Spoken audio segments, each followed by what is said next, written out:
Bonsoir dames et messieurs et merci de nous suivre sur la télévision de la famille. C'est l'heure des infos.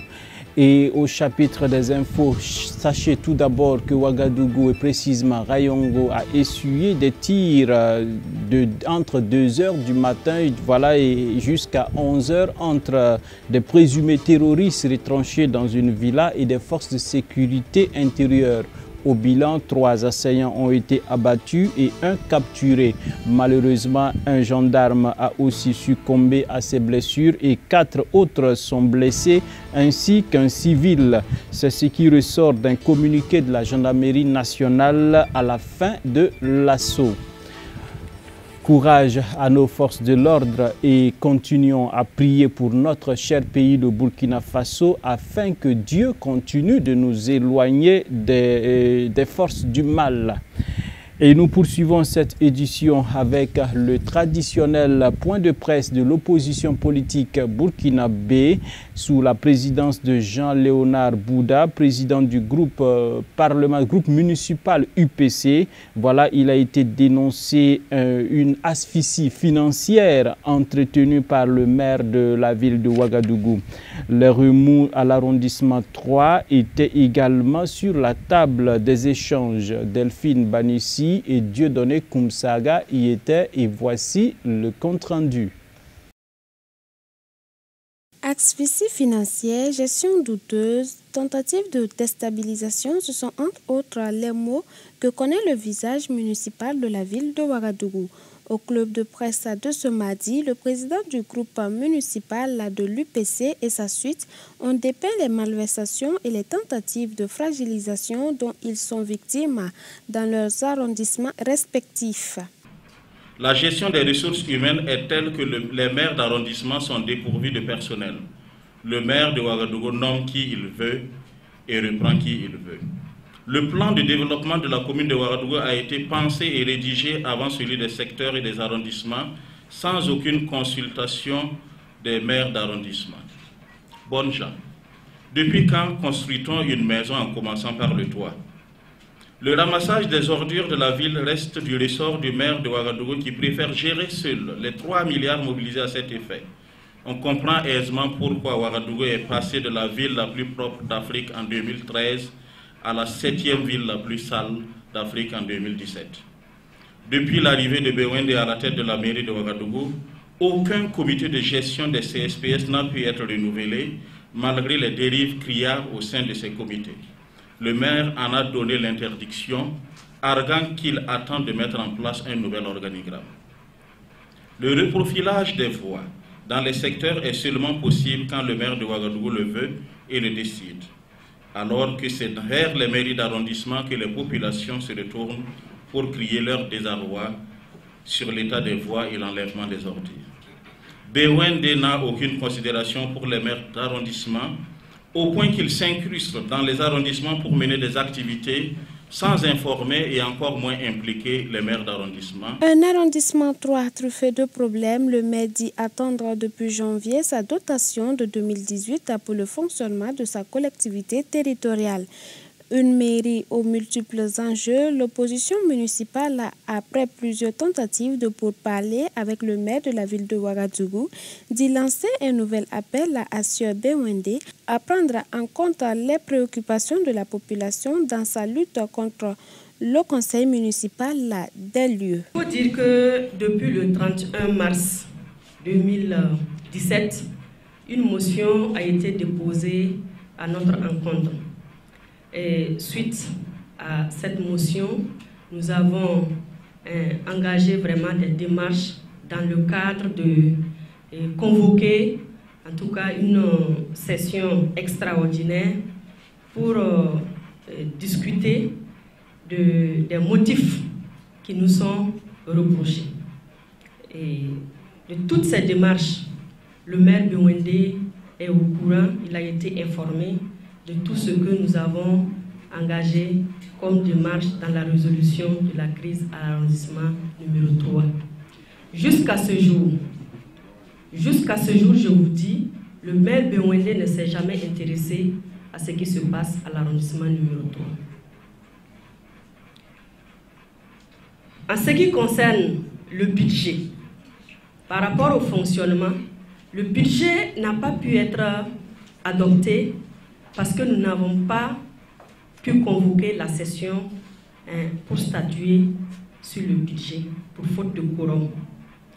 Et cela ne veut pas dire que la mairie doit rester sans budget, puisque les textes sont clairs là-dessus, ça ne souffre pas de débat, raison pour laquelle nous avons évoqué le décret 2006 du 15 mai 2006 à son article 19 qui stipule que si une collectivité territoriale n'arrive pas à adopter son budget, c'est le budget de l'année précédente qui est reconduit automatiquement pour permettre le fonctionnement de la collectivité. Pourquoi le maire Bewende nous demande de lui dresser nos besoins pour qu'il nous fasse les achats? Je n'ai pas compris. Je lui ai envoyé une lettre pour lui dire qu'il n'a pas, dans sa lettre-là, mentionné la disposition légale qui le permet de gérer le budget de l'arrondissement 3. Par contre, l'article 333 du Code général des collectivités territoriales dit que le maire d'arrondissement est ordonnateur du crédit qui lui est délégué. Pourquoi il veut outrepasser les textes pour gérer le crédit? Revenons une fois encore dans cette édition au jubilé d'argent du couple Zundi. C'était samedi dernier à l'église des Assemblées de Dieu de Bingo dans la région ecclésiastique de Yako. Suivez le film.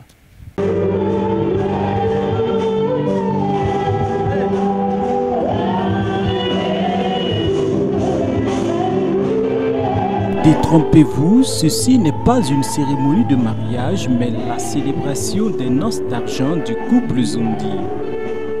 1993 et 2018, cela fait 25 ans que le jeune Zundi Jérémie et sa dulcinée se sont dit oui pour la vie. Et pour marquer d'une pierre blanche ces noces d'argent, parents, amis et fils spirituels se sont donné rendez-vous à l'église des Assemblées de Dieu de Bingo où le couple sert le Seigneur. À l'occasion, tous les vœux ont été formulés à l'endroit du serviteur de Dieu et de sa compagne, sauf celui d'avoir beaucoup d'enfants, même si le cadre et les accoutrements s'y prêtaient. En lieu et place, l'on leur a souhaité d'avoir de nombreux petits-enfants. Du témoignage de vie du couple Zundi, on peut dire que jusqu'ici, l'Éternel a secouru. Dans le foyer, nous avons passé par beaucoup de difficultés. Que ma femme m'excuse parce que je vais faire sortir certaines choses. 6 mois après le mariage, nous avons rencontré des difficultés, des épreuves. Nous avons eu des enfants qui sont repartis. Par la grâce de Dieu, Dieu nous a donné des enfants. Mois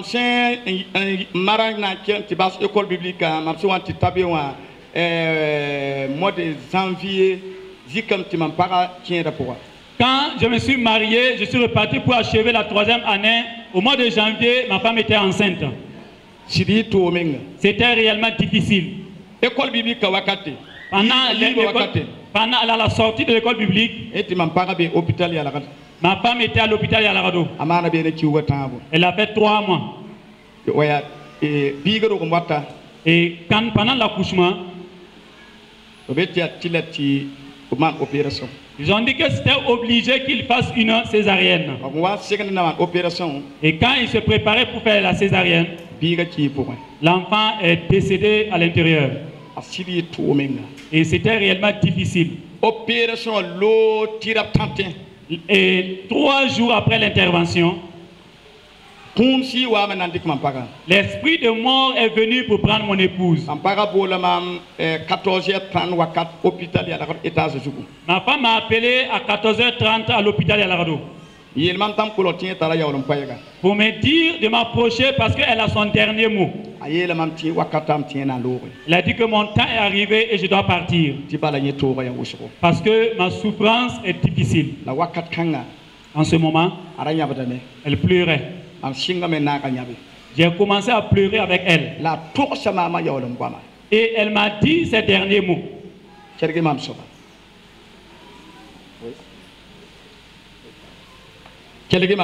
Écoutez-moi bien.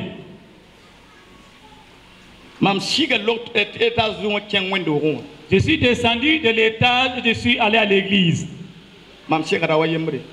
J'ai rencontré un homme. Et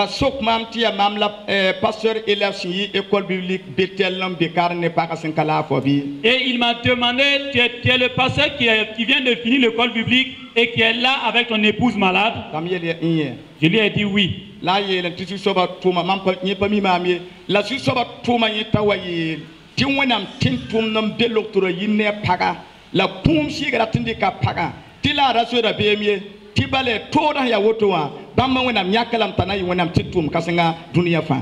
il m'a dit que je ne te connais pas, mais l'Éternel m'a envoyé de venir à l'hôpital rencontrer cet homme de Dieu qui a son épouse qui est malade parce que l'esprit de mort est venu pour emporter la femme.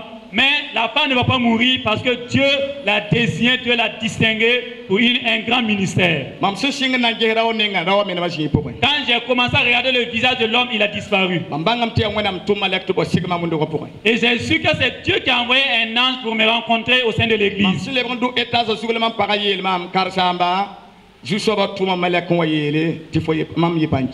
Et quand je suis reparti sur l'étage, ma femme m'a dit que l'Éternel a envoyé un ange venu me dire que je ne vais plus mourir. En dépit de toutes les difficultés, le couple est resté ferme et déterminé à accomplir la mission à lui confiée.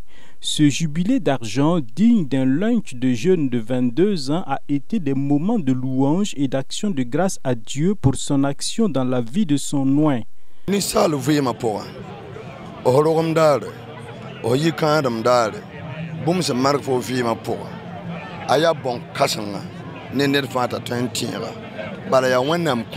Dans la vie d'une personne, il y a des étapes qu'il doit marquer et s'arrêter pour rendre grâce à Dieu. À écouter le témoignage, n'eût été la main de Dieu, il n'était plus de ce monde. Il y a des gens que Dieu a accordé des faveurs plus que ça, mais qui ne savent pas être reconnaissants à Dieu. Dieu aime ceux qui sont reconnaissants et qui savent que c'est lui Dieu qui agit dans leur vie, leur foyer et dans leur quotidien.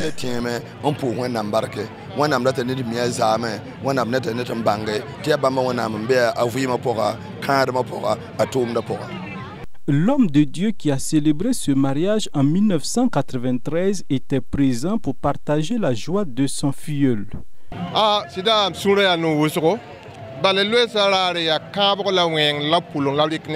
Je suis très content aujourd'hui. Le jour du mariage, ils ont promis d'être ensemble dans la joie et dans la peine. 25 ans après, je puis dire qu'ils ont honoré leurs promesses et honoré Dieu. Les faits sont palpables et nous exhortons la jeunesse à prendre leur exemple pour donner gloire à Dieu.